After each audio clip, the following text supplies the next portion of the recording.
my daughter told me, "Don't embarrass me at the party." Then her boss asked who bought the house. Vanessa was rushing around the living room, moving the silverware half an inch to the left, her heels clicking against the marble floor that used to be covered in my old linoleum mats. She didn't look at me when she spoke. "Mother, please don't say anything embarrassing tonight. No stories about the fish factory or how you used to sew our clothes from curtains. These people are not from that world." I stood quietly near the doorway, holding the napkins she'd asked me to fold, listening to the sharpness in her voice that no longer carried the warmth of the child I'd once tucked into bed. "And please," she added, turning her head with a frozen smile, "don't tell anyone you're my mother. If they ask, just say you're a relative staying over." The words hit me softer than I expected. Maybe because I had been preparing for this moment all my life, the moment my daughter would erase me completely. "I understand," I said. My voice was calm, but something deep inside me tightened, the kind of ache that doesn't cry, it just hardens. She nodded, satisfied, and went back to adjusting a vase full of lilies that smelled too expensive to be real. Her husband, Michael, brushed past me without a word, carrying a box of champagne bottles. They had been married for 10 years, and I still wasn't sure he remembered my name. He called me Mom, the way people address a cashier. When Vanessa spoke to the caterer, her tone changed instantly, sweet, polished, confident. I used to call it her company voice. She turned to me only to whisper, "And please, for heaven's sake, don't wear that old cardigan. I left a black blazer for you upstairs. Try not to look sentimental." I smiled. "I'll make sure I disappear into the wallpaper." She sighed, relieved, as if she'd finally managed to domesticate her past. I looked at her, 38, ambitious, stunning in her emerald dress, and wondered if she remembered the nights I skipped dinner so she could eat, or the winters when I sold my coat so she could have piano lessons. But I said nothing. The truth rarely wins in a house built on image. If you feel justice deserves celebration, smash that hype button. Let us keep stories like this alive, echoing far, far away. Your support helps us bring understanding and love to those who deserve it. Thank you so much. Keep listening. As the sun dipped behind the pines, guests began to arrive, men in navy suits, women with laughter too loud to be real. Vanessa's world smelled like perfume and pretension. I stayed near the hallway, invisible, just as she wanted. At one point, she turned toward me and whispered through her teeth, "Mother, please, stand straight. You look tired. People will think you're sick." I nodded again. My spine had curved from years of factory work, not from sickness, but there was no point explaining. To her, poverty itself was an illness. The catering boy dropped a spoon, and I bent down to help him. "Oh no, ma'am, I've got it," he said, startled. His kindness felt unfamiliar in this polished room. Vanessa saw me and frowned, as if picking up a spoon was a sin. "Mother, guests will be here any second. Go to your room and rest. You can come out when I call you if I call you," she said, smiling through clenched teeth as a car door slammed outside. I glanced toward the window and saw the first guests stepping out, all bright lights and laughter. "I'll be quiet," I murmured. She didn't answer. She was already gone, greeting people, her laughter echoing down the hall, rehearsed and hollow. I went to my small room on the ground floor. From there, I could hear the hum of the party starting above the clinking of glasses, the music, the false compliments floating through the air. I sat on the edge of the bed, smoothing the old cardigan she hated. I remembered when she was 10, bringing me a handmade Mother's Day card that said, "Someday, I'll buy you a big house, Mama." Now, she lived in it, and I wasn't allowed to exist inside it. I thought of saying something, anything, to remind her who built the walls she was standing under. But words would only feed her anger, and I'd spent too many years feeding her already, so I stayed silent. I looked at my reflection in the darkened window, wrinkles like folded pages of a life well read, and whispered to myself, "You're still here, Sophie. Don't forget that." Outside, Vanessa's laughter grew louder. Inside, my silence began to sharpen into something stronger than pain. There was a time I imagined growing old in a house filled with warmth, baking bread in a quiet kitchen, teaching my granddaughter to sew, maybe humming to myself while watching the sun climb the old pine trees. That's not how things turned out. I live on the first floor now, right next to the storage room. It used to be a pantry until Vanessa had it renovated into a utility corner. They gave me a small bed with a thin mattress, a side table, and a lamp that flickers if the microwave is running. My room has no door, just a curtain. She said doors make guests uncomfortable. I hear them upstairs sometimes, laughing over dinner, clinking wine glasses, music, soft jazz, and conversation about stocks and summer homes in Martha's Vineyard. The kind of talk I never learned to fake. Once, I tried to come upstairs during one of their dinner parties. Emma had left her sweater in my room, and it was getting chilly. I thought nothing of it. But as I stepped into the hallway, Vanessa nearly dropped her fork when she saw me. She pulled me aside so quickly I thought she'd bruise my arm. "Mother, what are you doing up here? Do you want to ruin this evening for me?" she hissed. I blinked. "Emma's sweater. I'll handle it. Go back downstairs. You know you're not supposed to be seen when I have guests." That night, I sat in the dark with the sweater folded on my lap. The house, this grand 3-bedroom home with ocean views and quartz countertops, was bought with my savings. Years of working double shifts at the cannery, then cleaning offices at night. I had saved every penny in a battered envelope, refusing to touch it even when my hands hurt from arthritis. I bought this house for her, to give her stability, safety, a place to raise her family. But now, Vanessa introduces herself as the homeowner. On her social media, she calls it her forever home, a reward for her hard work and dedication. Not once has she mentioned my name. When the tax bill comes, it's still in my name. I pay it without a word. I always have. But last month, I overheard her telling her friend, "Oh, I just cover Mom's expenses. You know, food, rent, utilities. It's the least I can do since she's not working anymore." Rent. That word stung more than any slap. One morning, I asked if she'd like me to prepare breakfast for Emma. She was running late for school and hadn't eaten. Vanessa didn't look up from her phone. "No, I'll DoorDash something. Your food is too oily for her. Kids these days eat clean, you know?" I nodded, retreating to my corner, pretending I didn't hear Emma whisper, "But I like Grandma's pancakes." The fridge has a note on it now. "Do not touch Vanessa's groceries." My small section contains leftovers from 2 days ago, apples and bread, but I make do. I always have. One afternoon, as I folded laundry in the garage, Vanessa walked in, holding her phone, talking to someone on speaker. She lives here for free, but still acts like I owe her something. Honestly, I don't know how much longer I can do this. She doesn't even help around the house anymore. Then she paused, turned to me and said, "Oh, don't mind me, Mother. Just talking to my therapist." I stood still, a shirt half folded in my hands. "Mother," she continued, "you do realize you've been given a gift, right? Not every elderly person gets to stay with their children in their golden years. You should be grateful. You're living here rent-free." I looked at her then, really looked. She was wearing a silk blouse I once mended by hand, her hair swept up the way I used to do for her school recitals. But the girl I raised was gone. What stood before me was a stranger wearing her face. "I paid for this house," I said quietly. She blinked and then laughed. "You helped with the down payment, sure, but everything else, maintenance, design, upgrades, that's all me."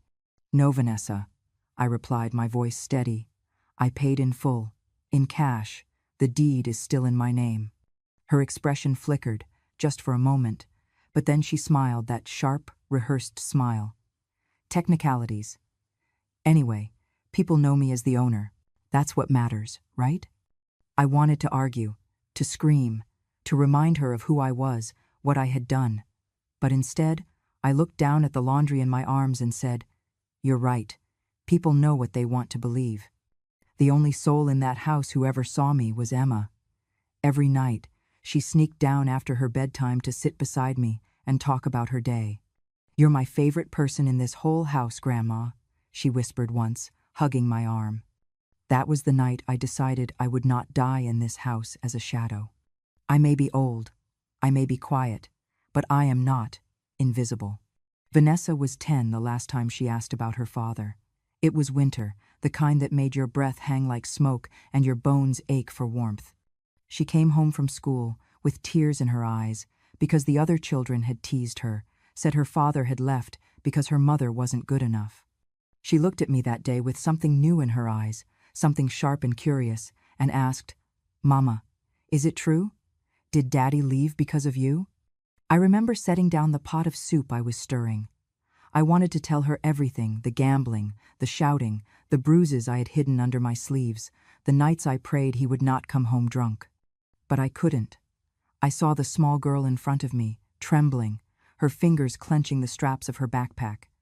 I wanted her to have at least one parent she could love without shame. "No, sweetheart," I said softly. "Your father is away for work. He'll come home when he can." She believed me then. Children believe what they need to. The truth was uglier. He'd gambled away our savings twice. The second time, he took my wedding ring to pay his debt. When I protested, he threw the kitchen chair across the room and told me I should be grateful anyone had married me at all. I still remember the look on his face the night he packed his bags, a strange calm, like someone who had already forgiven himself. After he left, the nights grew quieter, but so did the house. I learned to sleep with one ear open, not for danger, but for the sound of hope. I told Vanessa he'd send letters. Sometimes I even wrote them myself, simple notes in his handwriting, which I forged carefully. "Study hard, sweetheart. I'm proud of you." When she was 15, the letters stopped. She didn't ask why, but I could feel her faith unraveling thread by thread. By the time she reached college, her father's family had found her. They told her everything, or rather, their version of everything. That I had driven him away, that I nagged too much, never knew how to make a man feel respected, that I spent money like water. Lies, but they came from people she wanted to impress. And Vanessa, always wanting to be seen as graceful, composed, believed them. One evening, during her senior year, she came home with a look I'd never seen before. Not anger, contempt. "You should have fought harder for him," she said. "Everyone says you were too proud to take him back, that you let your marriage die." I tried to explain. "Some fights don't heal, Vanessa. Some people are poison, no matter how much you love them." She shook her head. "You always make excuses. Maybe if you'd been softer, kinder, less ordinary, he would have stayed." Ordinary. That word sank into me like a nail. I was ordinary. I cooked, I cleaned, I worked 3 jobs so she could go to college. I patched her jeans, stayed up sewing her prom dress. But to her, ordinary meant unworthy. When she got married, she invited no one from my side of the family. She told her in-laws I was not well enough to travel. I sat at home that night, watching the pictures appear online, her in a silk gown, smiling beside a man whose eyes reminded me too much of her father's. Afterward, she stopped calling me Mom. I became Mother, said in a tone that could freeze water. She began to talk about her father like a tragic hero. "He made mistakes," she'd say, "but he was charming, ambitious, smart. People respected him." She never knew that he once pawned her baby bracelet for gambling money, or that he threatened to burn our house down when I refused to give him my paycheck. She never asked what I endured. She only judged the silence that kept her safe. The last time we spoke about him was 2 years ago. She'd just gotten a promotion. She was hosting a work dinner and wanted to invite some of her father's old acquaintances to honor her roots. When I told her it was a bad idea, she snapped, "You're jealous because you never had class. You just don't understand how the world works." I stayed quiet, as I always did. But then she said the one thing that cut through everything I had left. "Mother, you didn't know how to keep a husband. The least you can do now is not ruin my career. Don't make me clean up your mess again." I remember standing there, holding a dish towel in my hand, staring at her. I wanted to ask, "What mess? The life I gave you? The house you live in? The name you wear so proudly while pretending it came from someone else?" But the words wouldn't come. I had spent so many years swallowing them that my throat no longer knew how to release them. So I nodded. "I won't ruin anything, Vanessa." She smiled like a victor. Good. Try not to talk about Dad at all. People don't like complicated stories. She left the kitchen, her heels tapping away the last piece of my dignity. That night, I found the old photo album she'd hidden in a box labeled storage. The first picture was of her father holding her as a baby. She was smiling, her hand clutching his finger. In the corner of the frame was my own reflection, blurred but present, caught by accident. For years, I thought silence was love, that by hiding the truth, I was protecting her. But looking at that photograph, I finally understood what my silence had become in her eyes. It wasn't sacrifice, it was weakness. And weakness, to Vanessa, was unforgivable. The night of the party felt colder than the wind outside. Music drifted through every corner of the house, the kind of soft instrumental tune meant to sound elegant but not personal. The air smelled like money and artificial flowers. I stood behind the kitchen door, wearing the black blazer Vanessa had left for me, something that didn't belong to me, something that didn't fit right around my shoulders. Guests arrived in waves, colleagues, investors, people with champagne, smiles, and restless eyes. I watched Vanessa float among them, graceful and rehearsed. Every movement, every laugh, seemed planned down to the second. The daughter I'd raised was gone. In her place stood a woman built out of pretense and borrowed pride. I had baked a pie that afternoon, apple and cinnamon, the recipe my mother taught me. Emma had begged me to make it, saying, "Grandma, everyone will love it." So I made it, not for the guests, not for Vanessa, but for the small hope that maybe, when she tasted it, she'd remember home. When I peeked into the dining room, Vanessa was giving a speech. The glasses chimed as she lifted hers. "This home," she said, her voice clear and proud, "is the result of hard work and independence. I built it myself, from nothing. I am proof that women can succeed without owing anyone a thing." Applause filled the room. I stood frozen, the pie still warm in my hands. I wasn't expecting her to thank me, but to hear her deny me entirely, it hollowed something inside me. One of the guests, a woman in pearls, asked with genuine curiosity, "And who is the lovely lady helping in the kitchen? She looks like family." Vanessa's smile stiffened. "Oh," she said, waving a hand. "She's someone who helped me for a while when I first moved here. A kind woman, really. She still stays around sometimes to lend a hand."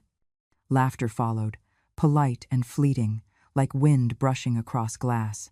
For a moment, I thought I'd misheard her. Then I saw Emma's face, shock, then confusion, then quiet sadness. My granddaughter looked at me from across the room and mouthed, "Grandma?" I smiled at her, but it felt like swallowing glass. I decided to stay out of sight.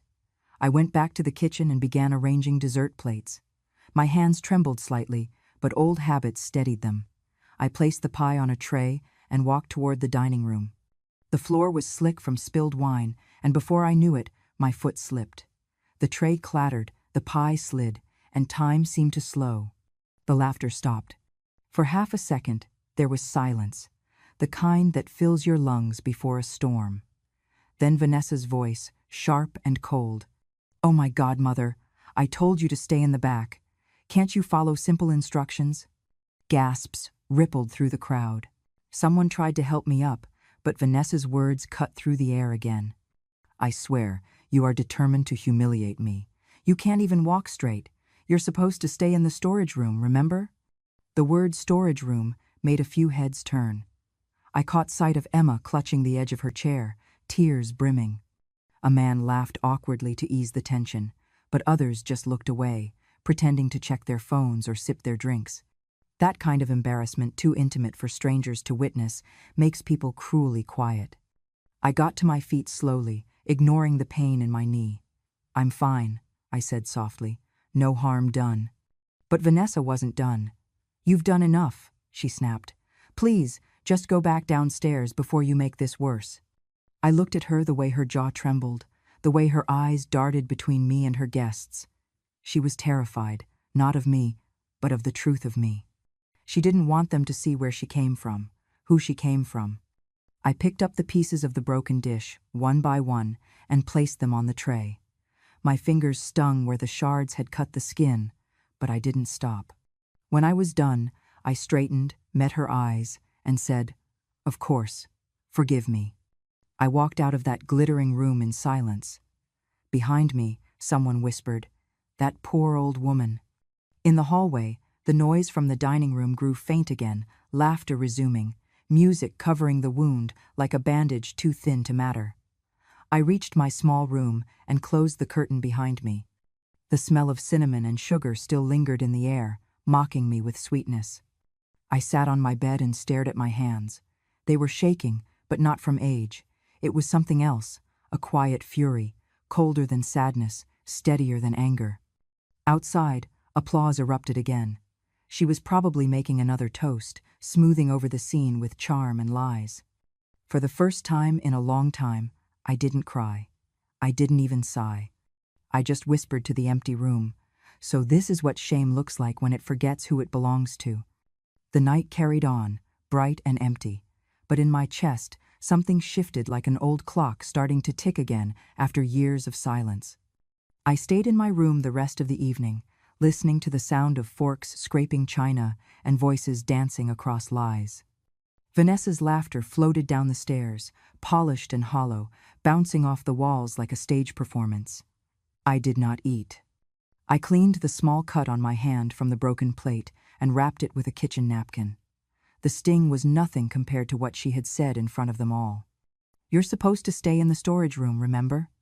I had been many things in my life: wife, mother, seamstress, cook, cleaner, but never before had I been referred to as furniture.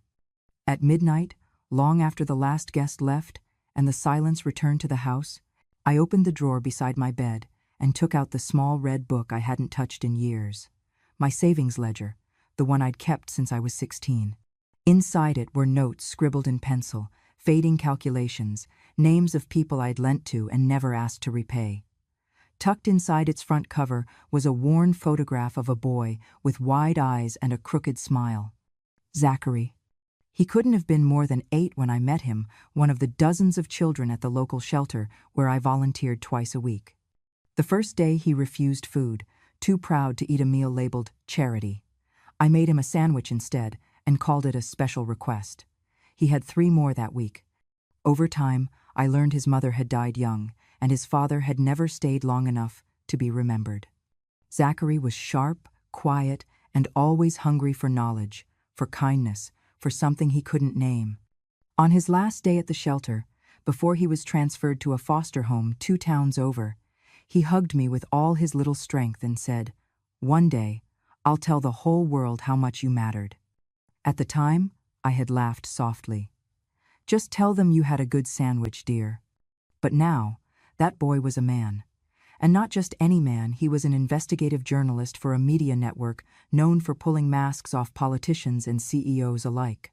I'd followed his career silently, saving every article he published. I had his number written in a folded piece of paper inside my Bible. I had never used it, until now. The phone rang 3 times before he answered. His voice was deeper than I remembered, but warm. "This is Zachary." "Hello, sweetheart," I said gently. "Do you still like your sandwiches with mustard?" There was a pause, then a sudden gasp. "Mrs. Sophie?" "Yes." "My God, I've looked for you for years. Are you okay?" "I'm still breathing, but I need your help now." "You say the word." "I need the truth to be told. About my daughter, about this house, about the lie she built and the silence she used as its foundation." He was quiet for a moment, then said, "You want to go public?" "No," I said. "I want the truth to go public. I don't need fame, Zachary. I just need air. My voice has been buried under other people's shame for too long." "Where do we start?" I opened the drawer fully and pulled out every document Vanessa had refused to acknowledge: house deeds in my name, property tax receipts, bank transfers proving the down payment, medical bills I had covered for Emma, grocery invoices that still had my handwriting in the margins. I began scanning them into my old tablet. Zachary waited on the line as I uploaded each file. "I have everything," I told him. "The evidence is clean, the timeline is clear, and there's one more thing." "Yes?" "I have her words. I wrote them down. Every time she said something, I knew I would never forget.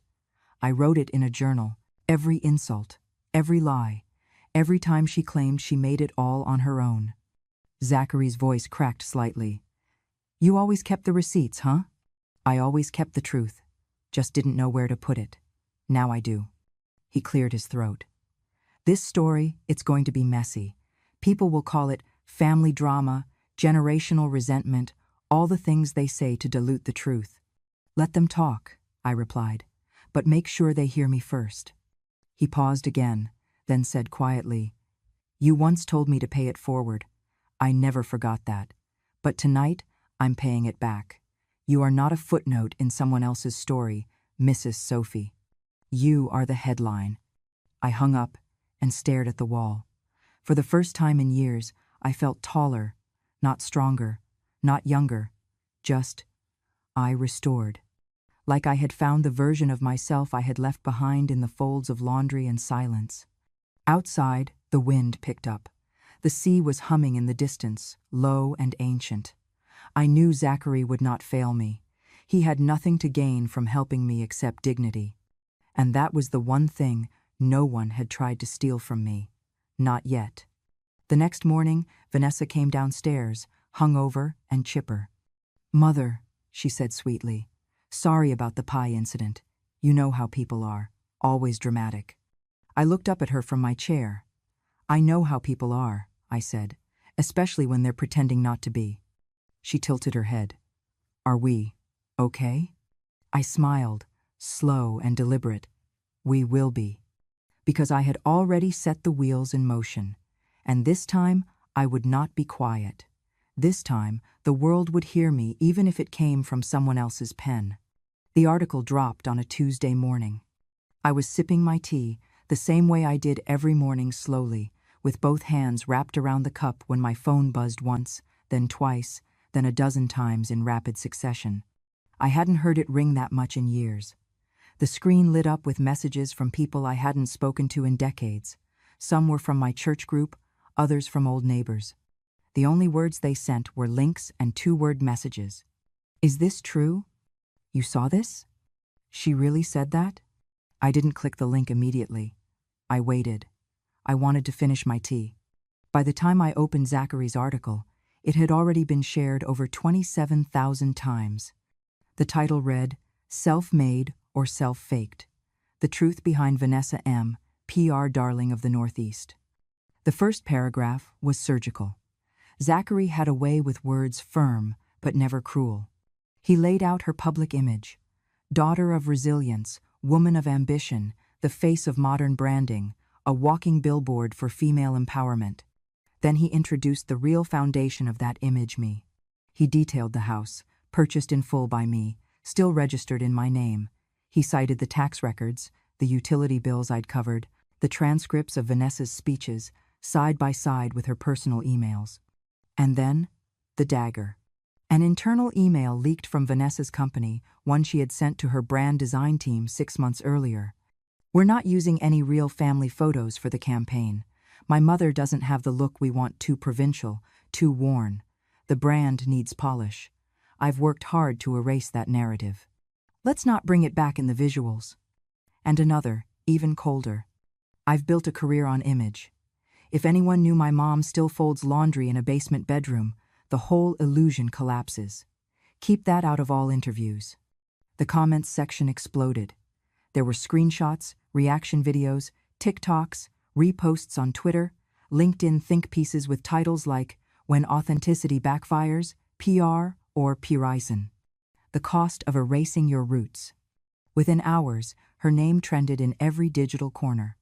Someone found an old picture of Vanessa and Emma at a public fundraiser, Emma holding a sign that read, My grandma's hands made this world. It went viral. A quote from the article was posted beneath it. She lives in a basement she paid for herself, while her daughter speaks of independence above her.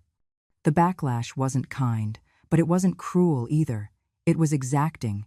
People weren't angry that Vanessa had help. They were angry she had buried the person who gave it. Brands began to pull back. A lifestyle magazine canceled her cover story. 2 clients dropped her from upcoming campaigns.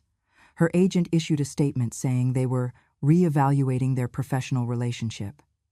And perhaps most brutal of all, her company issued an apology not for the article, but for allowing a culture of misrepresentation to flourish under a leadership team that failed to disclose key truths. She was suspended, pending further review. In corporate speak, that meant, "You're done. But we won't say it just yet." Emma came into my room that night. She held her tablet tightly against her chest, her face pale. "Grandma," she whispered, "is it true? Mom said you were just visiting, that this wasn't your house." I patted the spot next to me on the bed. She climbed in, quietly. "I bought this house so your mother could raise you in peace," I said. "I didn't need thanks. I just didn't want her to be afraid." Emma didn't say anything for a while. Then she reached into her hoodie pocket and pulled out a folded piece of paper. It was her essay from school. Title, "The Strongest Woman I Know." I hadn't read it before. She had written about me, about how I made her lunch every day, how I sewed her Halloween costume by hand, how I taught her the difference between telling the truth and letting it die quietly. "I didn't give it to her," Emma whispered. "She told me not to write about you." I held her then, tighter than I'd held anyone in years. Down the hallway, I could hear Vanessa pacing, slamming drawers, yelling into her phone. She was trying to patch the damage, to find anyone to blame. But this wasn't a smear campaign. It was a mirror. For years, I had swallowed the shame she projected onto me, wore it like a second skin, kept quiet so her career could shine. But shame, when denied long enough, finds its own way to speak. And now it had. By midnight, even her closest friends had unfollowed her. One influencer posted, "How can you preach empowerment when you silence the very woman who gave you life?" I didn't smile. I didn't gloat. But I did sleep. For the first time in weeks, I slept through the night without waking once. No dreams, no regrets. Just the steady rhythm of a heart that finally had been heard. The storm wasn't over, but the silence had shifted. Vanessa stopped speaking to me after the article went viral. She didn't scream, didn't cry, not to me. She floated through the house like a ghost in heels, pacing, messaging, cursing under her breath to voices on the other end of her phone. She slept late, drank early, and left the dishes for someone else, someone like me. But I didn't clean anymore. Not because I was angry, but because the cleaning had already begun. On Thursday morning, the doorbell rang. Vanessa darted from the kitchen like she had been jolted from a nightmare. I stood at the edge of the hallway as she opened the door to a man in a dark suit, followed by a younger assistant with a laptop. "Mark?" she said, forcing a smile. "You didn't call ahead." He didn't smile back. "We need to talk. Privately." Vanessa's eyes flicked toward me. "Could we maybe go to the study?" He nodded and stepped inside. I caught only a glimpse of his face, strong lines, tired eyes, but kind in a way that couldn't be faked. I remembered that face. It had been smaller once, hungrier. 10 minutes passed, then 20. Then the door to the study burst open. Mark stood stiff in the doorway, his assistant still typing behind him. Vanessa trailed after, pale and frantic. "Mark, please," she said. "You can't just walk away from me like this, from everything we've built together." Mark turned slowly and looked past her, directly at me. His voice was quiet, but it carried through the whole house. "That's her," he said. "That's the woman, Mrs. Sophie." Vanessa spun around. "What?" "I was 10, he said, still staring at me. "I was living in the St. Andrew's orphanage in Bangor. One winter, the staff forgot to feed us lunch. We hadn't eaten since breakfast. I thought I was going to pass out." I remembered now. He was the boy who always sat alone, who never spoke unless spoken to. "She came that day," he continued, his voice rough. "With warm food, sandwiches wrapped in foil. She made eye contact with every one of us. No pity, no lectures, just kindness. That was the first time I felt visible." Vanessa shifted uncomfortably. "This is absurd. You're basing a corporate decision on a memory?" Mark ignored her. "She didn't just feed us. She fed our dignity. And now you, her daughter, erase her? Rebrand her as a burden?" Vanessa stepped forward. "She has no education, No social finesse. She folds laundry in a closet, for God's sake. Mark raised his hand. Stop. You're trying to justify what can't be defended. But this is business, she said, pleading. What happened to second chances? Mark turned to his assistant. End all contracts, effective immediately. Vanessa gasped. Mark? He faced her one last time. A person who disowns someone like Mrs. Sophie cannot represent values we claim to stand for. The brand you built was always her reflection. You were just the lighting. In that boardroom, when Mr. Mark paused and faced her. Vanessa shrank. He said, You built your brand on the back of someone you deemed invisible. That ends now. Then he turned to me and added, Mrs. Sophie, your silence has been louder than many speeches. It's time it was heard. The weight of those words settled in the room like a verdict. Then he walked toward me, slower now. When he reached me, he held out his hand. I never forgot you, he said. You saved me. I took his hand. You saved yourself, sweetheart. I just handed you a sandwich. He smiled gently, then nodded. If you ever need anything at all, you call me. I owe you more than I can say. And with that, he left. Vanessa collapsed onto the stairs, speechless. That afternoon, I took a walk to the bank. I had been preparing for this moment for months. The paperwork was already filed, the trust already created. All I needed to do was sign the final page. Emma's name now stood alone on the deed. The house was hers. The banker smiled. We'll notify the current occupants of the change in ownership. No need, I said. She already knows. She's just waiting for the world to catch up.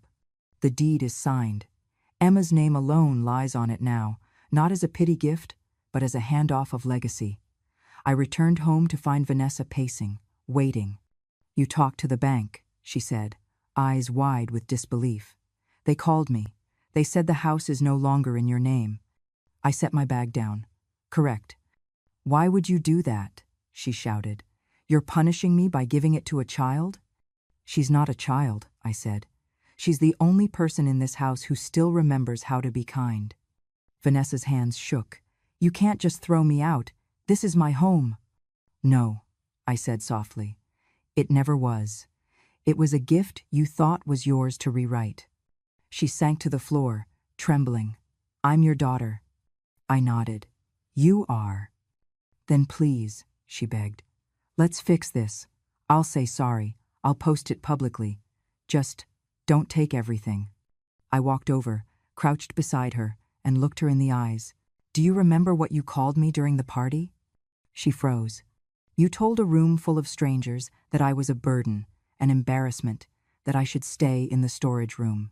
Tears slipped from her eyes. I stood up slowly. You wanted me invisible. Now I will be, but you'll feel every inch of my absence. Emma stood quietly in the hallway, watching. Vanessa reached toward me, but I stepped back. The house is no longer mine to give or take, I said. It belongs to someone who knows the worth of a warm meal and a silent hand. I walked away then, leaving Vanessa on the floor, sobbing into her palms, not for what she lost, but for realizing it had never truly been hers. And that, in the end, was the difference between inheritance and entitlement. One is earned, the other is assumed. She assumed too much. 3 weeks after the article broke, the lawsuits began. Vanessa had built her business not only on lies about her past, but on doctored contracts, ghost-written testimonials, and brand deals secured with false financial disclosures. When the truth began to surface, so did the paper trail. 2 of her clients, major wellness companies, filed for breach of contract, citing intentional misrepresentation of identity and value alignment. Her PR firm tried to shield itself at first, but as the evidence grew, they quietly released a statement confirming internal ethical violations and cooperated with authorities. And just like that, the woman who once stood on stages speaking about authenticity now sat at the back of a courtroom, waiting for a judge to read out damages she couldn't cover. She tried to sell the house. Too late. It was no longer hers. Meanwhile, Emma, my sweet, wide-eyed Emma, walked up to the stage of her middle school auditorium one crisp afternoon, holding a piece of paper in both hands. She had been chosen to receive the community's honorary scholar award, granted not just for grades, but for values.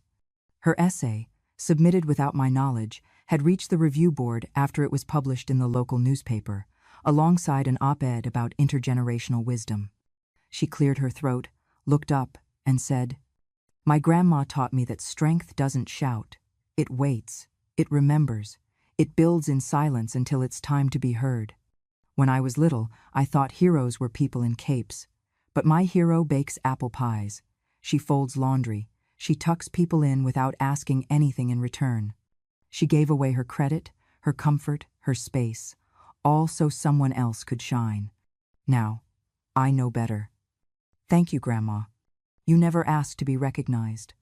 You only asked that we live right." The applause was thunderous, but I didn't cry. I just smiled and held her jacket while she bowed.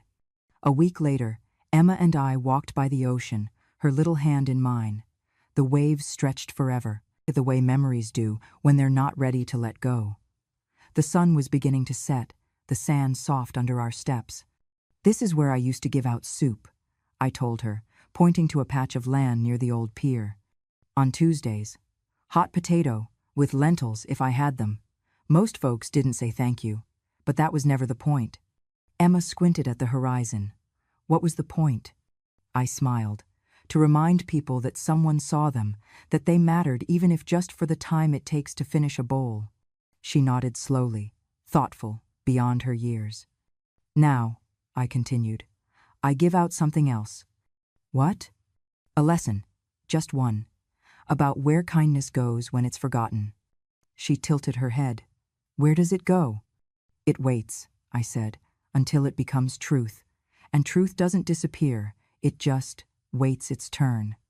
She grinned. "Just like you." We sat on the sand for a while, watching the tide crawl in. She leaned her head on my shoulder. Later that night, as I tucked her into bed, she whispered, "Do you miss her?" It took me a moment. I missed the idea of her, the little girl I once knew, but some people you can't bring them back. You can only bless them from afar. Emma held my hand tighter. "I don't want to ever forget what you did." "You won't," I said. "You're the proof I did it right." In the weeks that followed, I stayed quiet online. I gave no interviews. I declined every podcast, every media request. Let the world chase noise. I had earned the right to peace. One morning, I received a letter handwritten, unsigned, but clearly from someone older. "Mrs. Sophie, I used to think silence was weakness, but you've shown me its strength. You didn't destroy your daughter. You revealed her. That's different. I'm learning how to raise my own child now with truth, not performance. Thank you for teaching me that some storms aren't loud. They're precise." I folded it and placed it in the same red ledger where I had once tracked every dollar. Now, it tracked something far more valuable: dignity returned. On a rainy morning, I passed by the courthouse on my way to the market. I saw Vanessa standing under an awning, alone, her umbrella broken in the wind. She caught my eye, took a step forward, but I didn't stop. I only nodded, once, slowly. She didn't follow. I wasn't cruel. I didn't wish her harm, but she had built her fortune on forgetting me. Now, she would learn to remember herself. The last words I ever said to her were said not in anger, but in finality. "You once asked who I was." I had told her that day, in front of everyone. "You called me your shame." Now, as I looked back one last time, I whispered, "Some people repay kindness with gifts. Some repay it with silence. But me? I repaid it with the truth. And the truth always comes home." If this story found its way into your heart, if it reminded you of a quiet strength you once knew, or a kindness you never forgot, then I hope you'll stay a little longer. Because here on Grandma True Stories, we don't just tell tales, we open drawers long closed, we speak the truth that time tried to bury, and we honor the women who carried families on their backs, then got left out of the family photo. So if you believe silence has a voice, if you believe revenge can come with grace, not rage, if you believe a grandma's truth matters, hit that subscribe button. Let's keep these stories alive. For every mother who was overlooked, for every daughter still listening, and for every truth that refused to die quiet. Thank you for watching. And remember, wisdom doesn't shout, it remembers. See you in the next story.